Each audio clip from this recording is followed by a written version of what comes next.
ಇನ್ನು ಮಳೆಗಾಲ ಶುರುವಾಗ್ತಾ ಇದ್ದ ಹಾಗೆ ಇಲ್ಲಿನ ಜನರಿಗೆ ಮತ್ತೆ ಟೆನ್ಷನ್ ಶುರುವಾಗಿದೆ. ಮುಂಗಾರು ಮಳೆ ಎಂಟ್ರಿ ಆಗ್ತಾ ಇದ್ದ ಹಾಗೆ ಮನೆ ತೊರೆಯುವಂತಹ ನಿರ್ಧಾರಕ್ಕೆ ಜನ ಬಂದ್ಬಿಟ್ಟಿದ್ದಾರೆ. ಸ್ವಂತ ಮನೆ ಬಿಟ್ಟು ಬಾಡಿಗೆ ಮನೆಗಳಿಗೆ ಶಿಫ್ಟ್ ಆಗ್ತಿದ್ದಾರೆ ಜನ. ಇಷ್ಟು ಹೇಳಿದ ಮೇಲೆ ಈ ಜಾಗ ಯಾವುದು ಅಂತ ಬೆಂಗಳೂರಿನಲ್ಲಿರೋರು ಖಂಡಿತವಾಗ್ಲೂ ಗೊತ್ತಾಗುತ್ತೆ. ಇದು ಹೊರಮಾವು ಮತ್ತು ವಡ್ಡರಪಾಳ್ಯ ಜನರ ಕಣ್ಣೀರಿನ ಕತೆ. ಮಳೆ ಬಂದ್ರೆ ಸಾಕು, ಈ ವಡ್ಡರಪಾಳ್ಯ ಹಾಗೆ ಹೊರಮಾವು ಒಂದು ರೀತಿ ಕೆರೆ ಅಂತ ಆಗ್ಬಿಡುತ್ತೆ. ಪದೇ ಪದೇ ಪ್ರವಾಹ ಲಗ್ಗೆ ಇಟ್ಟರು ಕೂಡ ಬಿಬಿಎಂಪಿ ಮಾತ್ರ ಡೋಂಟ್ ಕೇರ್.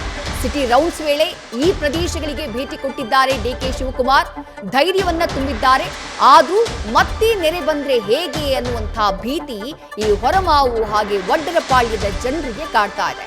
ಈ ಹಿಂದೆಯೂ ಪ್ರತಿ ವರ್ಷ ಮಳೆ ಬಂದಂತಹ ಸಂದರ್ಭದಲ್ಲಿ ತಗ್ಗು ಪ್ರದೇಶ ಆಗಿರುವಂತಹ ಕಾರಣಕ್ಕಾಗಿ ಮನೆಗಳಿಗೆ ನೀರು ನುಗ್ಗೋದು, ಮನೆಯ ಒಳಗಿರುವಂತಹ ಪೀಠೋಪಕರಣಗಳು, ಮನೆಯ ಒಳಗಿರುವಂತಹ ಎಲೆಕ್ಟ್ರಾನಿಕ್ ಐಟಮ್ಸ್ ಹಾಳಾಗೋದು ಇಲ್ಲಿ ಮಾಮೂಲಿ ಆಗ್ಬಿಟ್ಟಿದೆ. ಸರ್ಕಾರದಿಂದ ಆನಂತರ ಸರಿಯಾಗಿ ಪರಿಹಾರ ಕೂಡ ಸಿಗೋದಿಲ್ಲ. ಈ ಕಾರಣಕ್ಕಾಗಿನೇ ಈ ಭಾಗದ ಜನ ಮಳೆಗಾಲ ಶುರುವಾಯಿತು ಅಂತಂದ್ರೆ ಬೇರೆ ಕಡೆ ಸ್ವಂತ ಮನೆ ಇದ್ರೂ ಕೂಡ ಬೇರೆ ಕಡೆ ಒಂದ್ 2-3 ತಿಂಗಳ ಮಟ್ಟಿಗೆ ಬಾಡಿಗೆಗೆ ಹೋಗ್ಬಿಡ್ತಾರೆ ಅಥವಾ ಮನೆ ಚೇಂಜ್ ಮಾಡ್ಬಿಡ್ತಾರೆ. ಅಂಥ ದುಸ್ಥಿತಿ ಈ ಎರಡು ಪ್ರದೇಶಗಳದ್ದು. ಈ ಬಾರಿಯೂ ಕೂಡ ಅದೇ ಕಥೆ, ಅದೇ ಸ್ಥಿತಿಯಲ್ಲಿ ಕಾಣಿಸ್ತಾ ಇದೆ.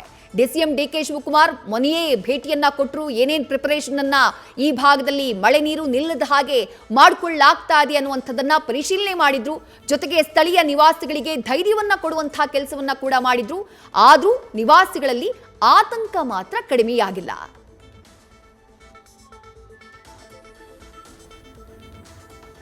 ಇನ್ನು ಹೊರಮಾವು ಹಾಗೆ ವಡ್ಡರಪಾಳ್ಯದಲ್ಲಿ ಇರುವಂತಹ ನಿವಾಸಿಗಳಿಗೆ ಕಾಡ್ತಾ ಇರುವಂತಹ ಆತಂಕ ಏನು ಅನ್ನೋ ಬಗ್ಗೆ ನಮ್ಮ ಪ್ರತಿನಿಧಿ ಸತ್ತಾರ್ ಅಲ್ಲಿನ ನಿವಾಸಿಗಳನ್ನ ಮಾತನಾಡಿಸಿದ್ದಾರೆ.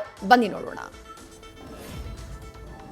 ಮಳೆ ಬಂತಂದ್ರೆ ಸಾಕು ಇಲ್ಲಿಯ ಜನರು ಏರಿಯಾವನ್ನು ತೊರೀತಾ ಇದ್ದಾರೆ. ಯಾಕಂದ್ರೆ ಪ್ರತಿ ವರ್ಷ ಕೂಡ ಇಲ್ಲಿ ಪ್ರವಾಹ ಸದೃಶ ವಾತಾವರಣ ಕ್ರಿಯೇಟ್ ಆಗ್ತಾ ಇರೋದ್ರಿಂದ ಜನರು ಸ್ವಂತ ಮನೆ ಬಿಟ್ಟು ತಾತ್ಕಾಲಿಕವಾಗಿ ಬಾಡಿಗೆ ಮನೆಗೆ ಶಿಫ್ಟ್ ಆಗ್ತಾ ಇರುವಂತದ್ದು. ಸದ್ಯ ನಾನೀಗ ಹೊರಮಾವಿನ ಏನು ಸಾಯಿ ಲೇಔಟ್ ಅಲ್ಲಿ ಇದ್ದೀನಿ, ದೃಶ್ಯದಲ್ಲಿ ಗಮನಿಸ್ತಾ ಇದ್ರೆ ಇಲ್ಲಿ ಪ್ರತಿ ವರ್ಷ ಕೂಡ ಪ್ರವಾಹ ಸದೃಶ ವಾತಾವರಣ ಕ್ರಿಯೇಟ್ ಆಗುತ್ತೆ. 2 ವರ್ಷದ ಹಿಂದೆ ಇಲ್ಲಿ ದೊಡ್ಡ ಮಟ್ಟದಲ್ಲಿ ನೆರೆ ಬಂದಿತ್ತು. ಆ ಒಂದು ಸಂದರ್ಭದಲ್ಲಿ ಅದಕ್ಕೆ ತಾತ್ಕಾಲಿಕವಾಗಿ ಒಂದು ಪರಿಹಾರ ಕೊಟ್ಟರೆ ಬಿಟ್ಟರೆ ಶಾಶ್ವತ ಪರಿಹಾರ ಕೊಡುವಲ್ಲಿ ಇಲ್ಲಿ ಬಿಬಿಎಂಪಿ ಎಡವಿರುವಂತದ್ದು.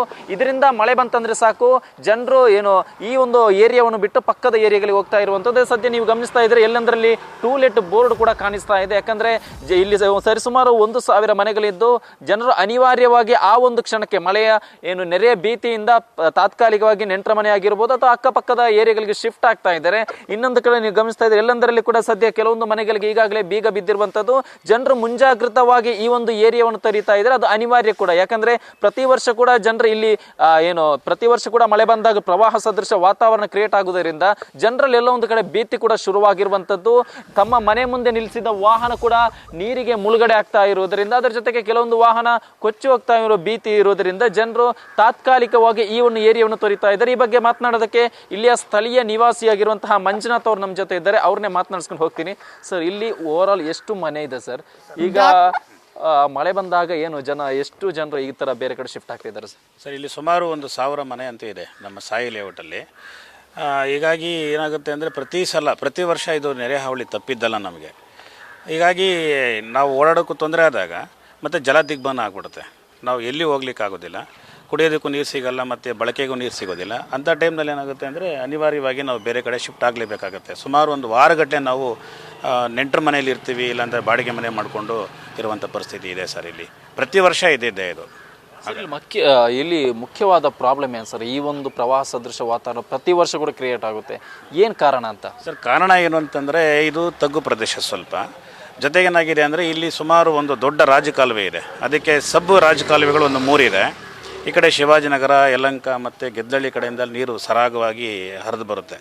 ಸುಮಾರು ಒಂದು 2 ಅವರ್ ಮಳೆ ಹೊಡೆದ್ರೆ ಸಾಕು ಸರ್, ಅದೆಲ್ಲ ನೀರು ಜೋರಾಗಿ ಹರಿಯುತ್ತೆ. ದೊಡ್ಡ ರಾಜಕಾಲುವೆ ಇದ್ರೂ ಕೂಡ ಅಲ್ಲಿ ರೈಲ್ವೆ ಬ್ರಿಡ್ಜ್ ಹತ್ರ ಕೆಳಗಡೆ ವಿಂಟ್ ಇದೆಯಲ್ಲ, ತುಂಬ ಚಿಕ್ಕದಾಗಿದೆ, 2 ಕಿಟಕಿ ಥರ ಇದೆ ಅದು. ನ್ಯೂಸ್ ಫಸ್ಟ್, ನಿರ್ಭೀತಿಯಿಂದ ನಿಮ್ಮ ಪರವಾಗಿ.